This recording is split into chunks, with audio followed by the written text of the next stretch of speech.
విచిత్రం ఏంటంటే ఎంత పొలిటికల్ వెండట్టా ఉంది దీంట్లో అంటే, మాకు చందాల రూపంలో వచ్చిన 199 కోట్లలో అది 2017-18 సంవత్సరానికి గాను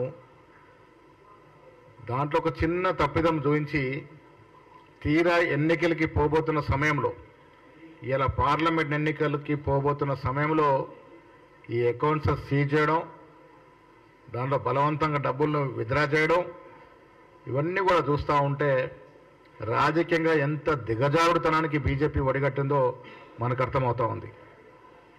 చిన్న తప్పిదం చూసి 210 కోట్లు సీజ్ చేయడమే కాకుండా మా ఖాతాల్లో ఎప్పటి నుంచో ఉన్నటువంటి దాదాపు 285 కోట్లని వాడుకోకుండా ఆంక్షలు పెట్టినారు. ఈ డిపాజిట్స్ని సరైన ఎన్నికల టైంలో వాడుకోకుండా ఆంక్షలు పెట్టడం అనేది ఎంత దురుద్దేశంతో కూడుకుంది. ఇవాళ ఎంత భయంతో మీరు ఎన్నికలకు పోతా ఉన్నారు. దాదాపుగా 11 అకౌంట్లు 4 బ్యాంకుల్లో సీజ్ చేశారు just before 3 weeks of the elections.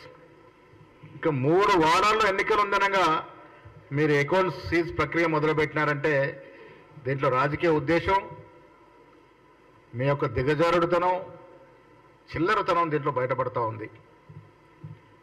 Modi గారికి మీకు మాకు బాగా తెలుసు, రాజకీయ పార్టీలు ఇన్కమ్ ట్యాక్స్ పరిధిలో రావు.